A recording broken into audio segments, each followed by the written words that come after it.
आज के एपिसोड में हम तीन बहुत इंटरेस्टिंग स्टोरीज के बारे में बात करेंगे। पहली स्टोरी में हम बात करेंगे जोमेटो के लेटेस्ट क्वार्टरली रिजल्ट्स के बारे में। दूसरी स्टोरी में हम डिस्कस करेंगे सिल्वर के बारे में, जिसने recently life time high value cross किया है। और फाइनली तीसरी स्टोरी में हम बात करेंगे IMF यानी इंटरनेशनल मॉनेटरी फंड के एक नए रिपोर्ट के बारे में, जो हमें दुनिया की इकोनॉमी के बारे में काफी अच्छा आइडिया देता है। Daily brief show by Zerodha में आप सबका स्वागत है, जहां पे हम फाइनेंशियल मार्केट्स की सबसे बड़ी न्यूज को सिंप्लीफाई करते हैं और आप तक आसान भाषा में पहुंचाते हैं। मैं हूं आपका होस्ट अनुराग बंसल और आज है थर्सडे 24 अक्टूबर। पहली स्टोरी से शुरू करते हैं, जहां हम बात करेंगे जोमेटो के बारे में। देखो, जोमेटो अब सिर्फ एक फूड डिलीवरी ऐप नहीं रहा, वो एक क्विक कॉमर्स लीडर बन गया है ब्लिंकिट की ग्रोथ के कारण।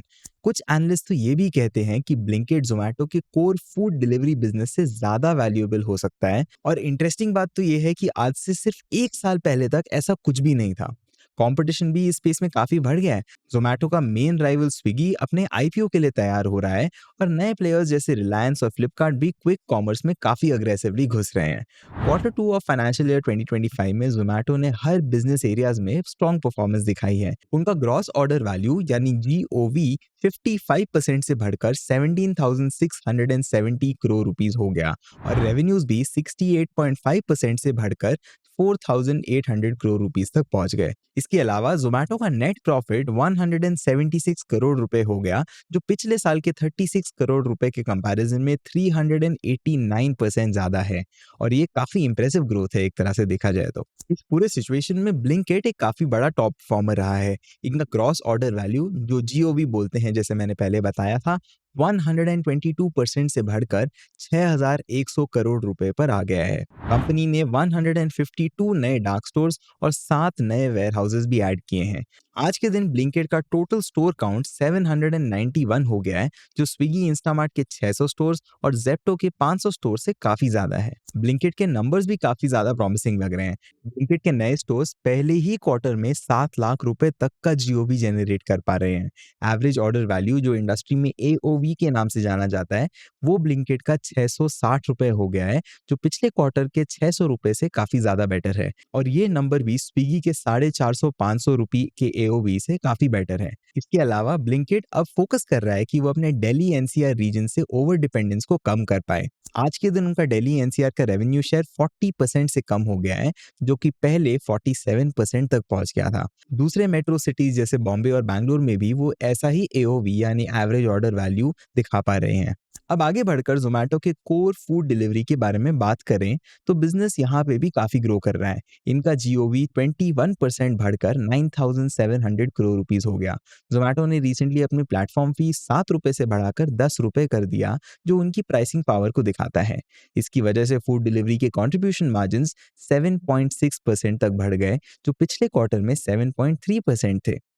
जोमेटो अपनी मार्केट पोजीशन को और स्ट्रॉन्ग करने के लिए 8,000 करोड़ रुपए से ज्यादा रेस करने का प्लान कर रहा है, क्वालिफाइड इंस्टीट्यूशनल प्लेसमेंट या QIP के द्वारा। अगर आप ये सोच रहे हो कि ये फंड्स एग्जैक्टली कहाँ यूज होंगे, तो CEO दीपेंद्र गोयल ने ये कहा है कि ये डिस्काउंट्स देने के लिए यूज नहीं होगा, लेकिन जोमेटो की बिजनेस को इंप्रूव करने के लिए यूज होगा।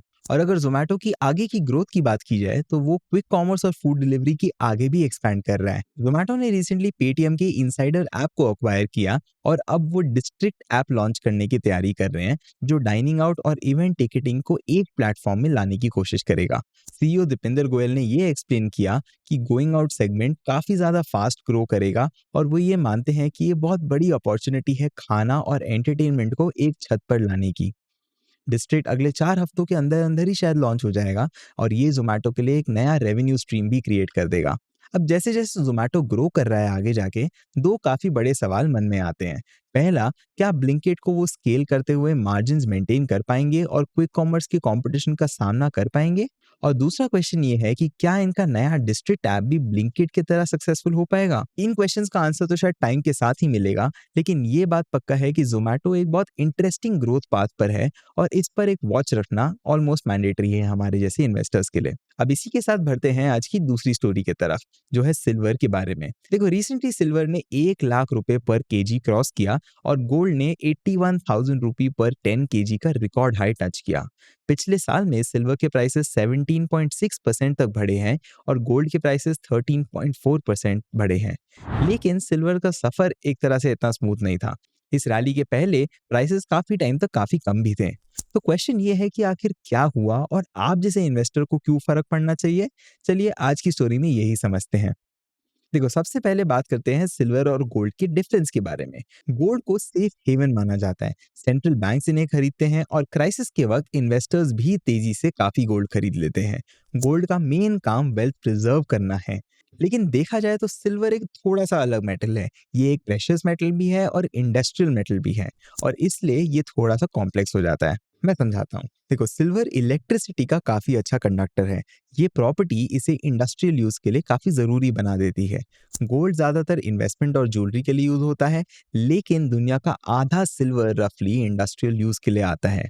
आपके घर के इलेक्ट्रॉनिक्स, सोलर पैनल्स और इलेक्ट्रिक व्हीकल्स में सिल्वर का काफी इंपॉर्टेंट रोल होता है। लेकिन इंडस्ट्रियल यूज होने के बाद भी सिल्वर भी उन्हीं फैक्टर से अफेक्ट होता है जो बाकी प्रेशियस मेटल्स को अफेक्ट करते हैं। इन्वेस्टर सेंटिमेंट देखे तो सिल्वर अक्सर गोल्ड को फॉलो करता है, लेकिन ज्यादा वॉलेटिलिटी के साथ। जब गोल्ड रैली करता है, सिल्वर भी रैली करता है, पर कभी कभी थोड़ा सा देर से। अब डिफरेंस यह है कि गोल्ड की डिमांड थोड़ी स्टेबल होती है क्योंकि इसे सेंट्रल बैंक्स खरीदते हैं, लेकिन सिल्वर के पास ऐसी कोई इंस्टीट्यूशनल बैकिंग नहीं है। इसका मतलब ये है कि कोई सेंट्रल बैंक सिल्वर नहीं खरीद रहा। इसकी वजह से गोल्ड एक फाइनेंशियल हेज बन जाता है और सिल्वर सिर्फ अपने इंडस्ट्रियल यूजेस और इन्वेस्टर सेंटिमेंट की वजह से अफेक्ट होता है।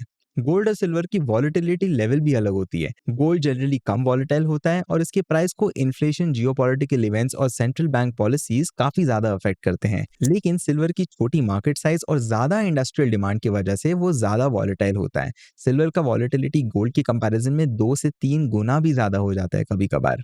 गोल्ड और सिल्वर को कंपेयर करने के लिए एक रेशियो के बारे में बात करते हैं, जिसको बोलते हैं गोल्ड टू सिल्वर रेशियो। ये इनकी रिलेटिव वैल्यू का एक बहुत इंपॉर्टेंट इंडिकेटर है। फिलहाल ये रेशियो लगभग 80 पर है, जिसका मतलब 1 आउंस गोल्ड को लेने के लिए आपको 80 आउंस सिल्वर चाहिए होंगे।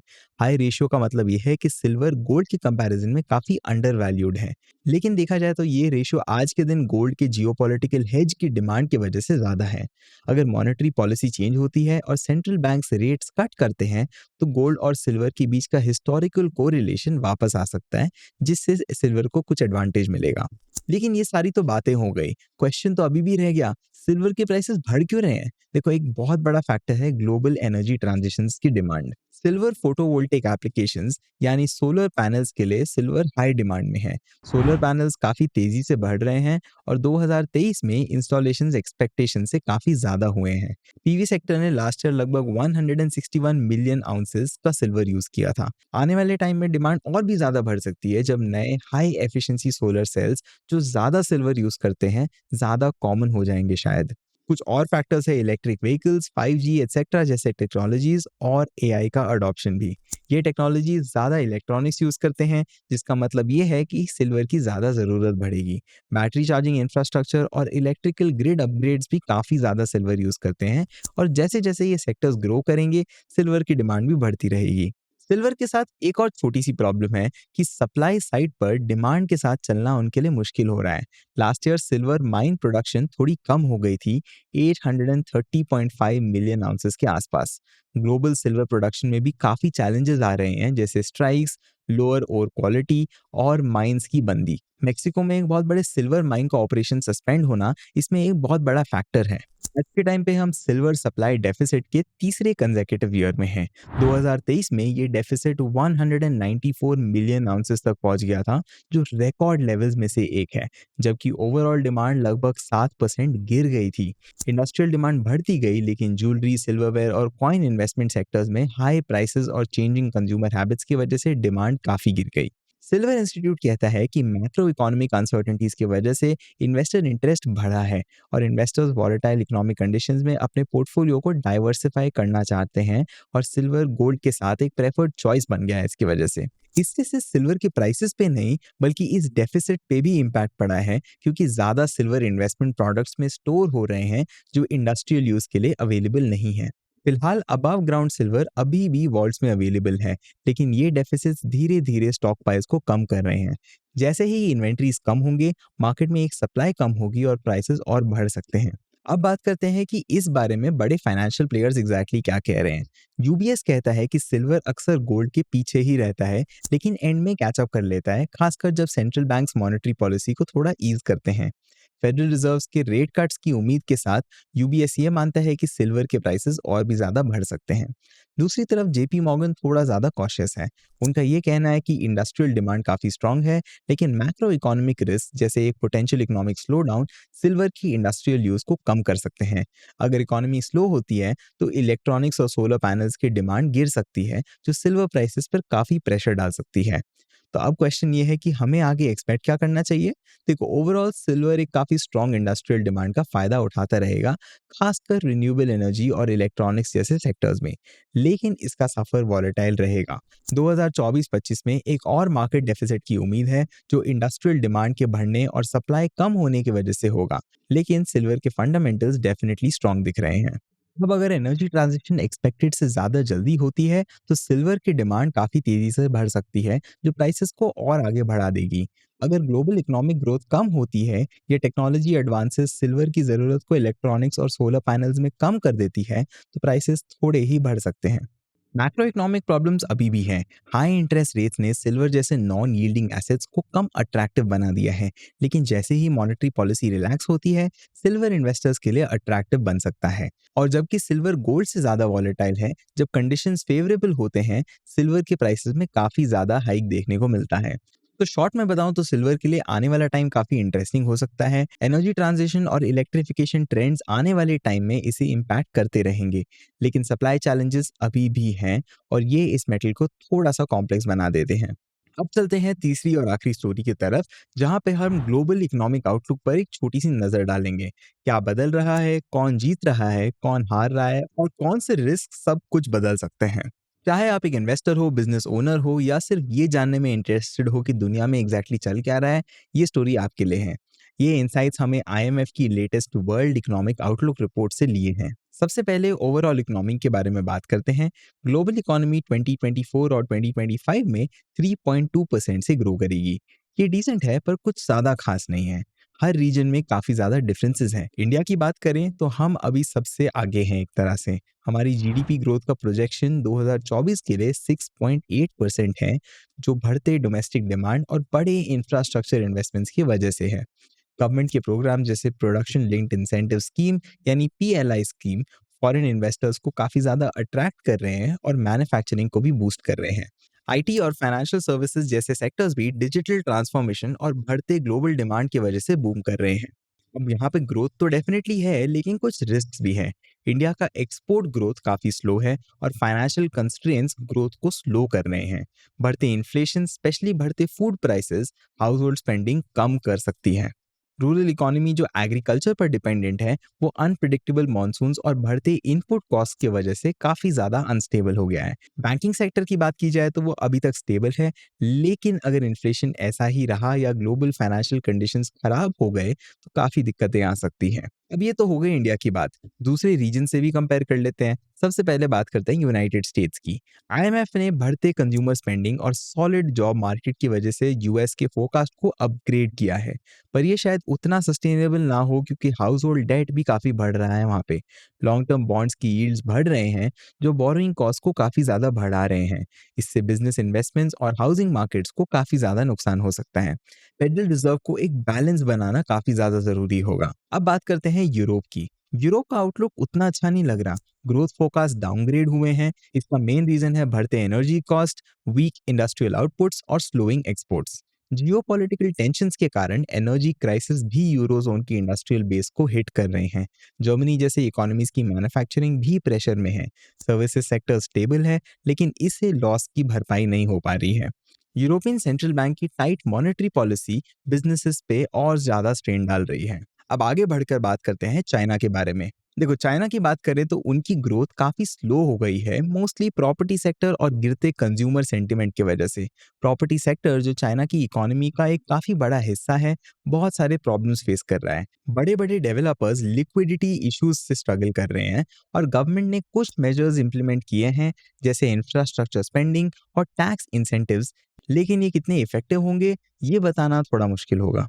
तो पूरी ग्लोबल इकोनॉमी को देखें तो ग्लोबल इकोनॉमी अभी काफ़ी कमज़ोर है।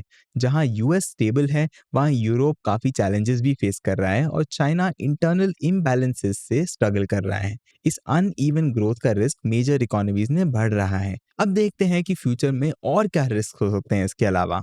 पहला है जियोपॉलिटिकल टेंशंस। मिडिल ईस्ट के कॉन्फ्लिक्ट्स ग्लोबल सप्लाई चेन्स को डिसरप्ट कर रहे हैं, स्पेशली एनर्जीज और कमोडिटीज के लिए। यूक्रेन का ऑनगोइंग वॉर अब यूरोप पर भी असर डाल रहा है और साउथ चाइना सी में टेंशंस ट्रेड रूट्स को इम्पैक्ट कर रहे हैं। दूसरा है मॉनेटरी पॉलिसीज का लंबा चलना। देखो, एडवांस्ड इकोनॉमीज में central banks tight monetary policies maintain कर रहे हैं ताकि इन्फ्लेशन कंट्रोल हो पाए। पर अगर ये ज्यादा लंबा चला तो इन्वेस्टमेंट्स और कंज्यूमर स्पेंडिंग को नुकसान हो सकता है, ठीक ऐसे ही जैसे यूरोप में इंटरेस्ट रेट्स बिजनेसेस पर काफी भारी पड़ रहे हैं। अगला है चाइना का प्रॉपर्टी स्लोडाउन। देखो, चाइना का प्रॉपर्टी मार्केट काफी ज्यादा मुश्किल में है और ये एक काफी बड़ा रिस्क है। High debt levels consumer confidence और स्पेंडिंग को कमजोर कर रहे हैं, जो ग्लोबल ग्रोथ को इम्पैक्ट कर सकता है। अगला है प्रोटेक्शनिज्म का बढ़ना। ट्रेड रिस्ट्रिक्शंस ग्लोबल लेवल पर बढ़ रहे हैं, स्पेशली सेमीकंडक्टर्स जैसे सेक्टर्स में। ये ट्रेंड ग्लोबल ट्रेड को इम्पैक्ट कर सकते हैं, एफिशिएंसी को रिड्यूस कर सकते हैं और इकोनॉमिक ग्रोथ को भी स्लो कर सकते हैं। अगला है commodity price volatility. Commodity price fluctuations के अब भी ग्लोबल इकोनॉमी पे काफी असर पड़ते हैं। एनर्जी प्राइसेस भी जियोपॉलिटिकल टेंशन से काफी ऊपर नीचे होते हैं। क्लाइमेट रिलेटेड डिस्रप्शंस भी एग्रीकल्चर कमोडिटीज को इम्पैक्ट करते हैं। इसके अलावा है लेबर मार्केट डिस्रप्शंस, जहां पर स्ट्रक्चरल चेंजेस हो रहे हैं। एडवांस्ड इकोनॉमीज में लेबर शॉर्टेजेस वेजेस को बढ़ा रहे हैं और इससे इन्फ्लेशन भी काफी ज्यादा बढ़ रही है। इमर्जिंग मार्केट्स में इनफॉर्मल सेक्टर भी थोड़ी अनस्टेबल है, जो हाउस होल्ड इनकम और स्पेंडिंग को इम्पैक्ट करती है। अब इन्फ्लेशन शायद धीरे धीरे कम हो जाएगी, पर ये इतना आसान नहीं होगा।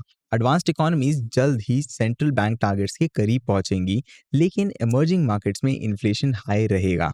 वेज प्रेशर्स और सप्लाई साइड इश्यूज की वजह से सर्विसेज सेक्टर का इन्फ्लेशन हाई है।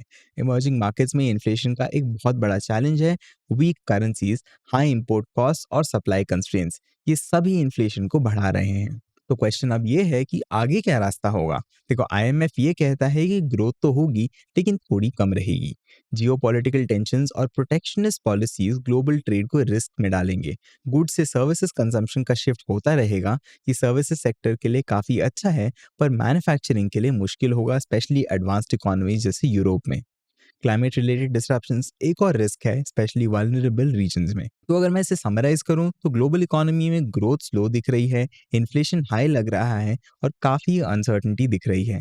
आईएमएफ की माने तो हमें राइजिंग रिस्क के लिए तैयार रहना होगा, पॉलिसी मेकर्स को जल्दी एक्ट करना होगा और काफी फ्लेक्सिबल भी रहना होगा, ताकि शॉर्ट टर्म प्रेशर्स और लॉन्ग टर्म गोल्स के बीच में एक बैलेंस बना रहे। बिजनेसेस और कंज्यूमर्स को भी एक एडजस्टमेंट पीरियड के लिए रेडी रहना होगा। अब बढ़ते हैं हमारे आखिरी सेक्शन की तरफ, जो है न्यूज के टिडबिट्स। पहला, रिलायंस इंफ्रास्ट्रक्चर अगले 10 सालों में महाराष्ट्र में एक integrated ammunitions and arms manufacturing product बनाने के लिए 10,000 करोड़ रुपए इन्वेस्ट कर रहा है। इस प्रोजेक्ट का नाम धीरूभाई अंबानी डिफेंस सिटी होगा, जो इंडिया की डिफेंस मैन्युफैक्चरिंग में सेल्फ रिलायंस को बढ़ावा देगा। दूसरा, एयर इंडिया ने सिंगापुर एयरलाइंस के साथ अपने कोड शेयर अग्रीमेंट को एक्सपैंड किया है, जिसमें 51 नए डेस्टिनेशंस ऐड किए गए हैं। ये मूव ग्लोबल कनेक्टिविटी को बढ़ाता है और एयर इंडिया की स्ट्रैटेजी के साथ अलाइन करता है, जिसमें वो अपनी इंटरनेशनल प्रेजेंस को विस्तारा मर्जर के पहले स्ट्रॉन्ग करना चाहते हैं। तीसरा और आखिरी, अदानी ग्रीन एनर्जी ने Q2 ऑफ FY 2025 में अपने नेट प्रॉफिट में 39% का इंक्रीज रिपोर्ट किया है, जो 515 करोड़ रुपए तक पहुंच गया है। ये ग्रोथ कैपेसिटी एक्सपेंशंस और ऑपरेशनल एफिशिएंसी की वजह से हुई है। कंपनी की ऑपरेशनल कैपेसिटी 34% बढ़कर 11.2 गीगावाट पहुंच गई है, जिसने एनर्जी सेल्स को 20% तक बूस्ट किया है। तो यही थी आज की सारी न्यूज़ और कहानियां। मैं होप करता हूं कि आपको इस एपिसोड से वैल्यू मिली होगी। कमेंट्स में अपने थॉट्स जरूर शेयर करना। मिलते हैं अगले एपिसोड में। टेक केयर और गुड बाय।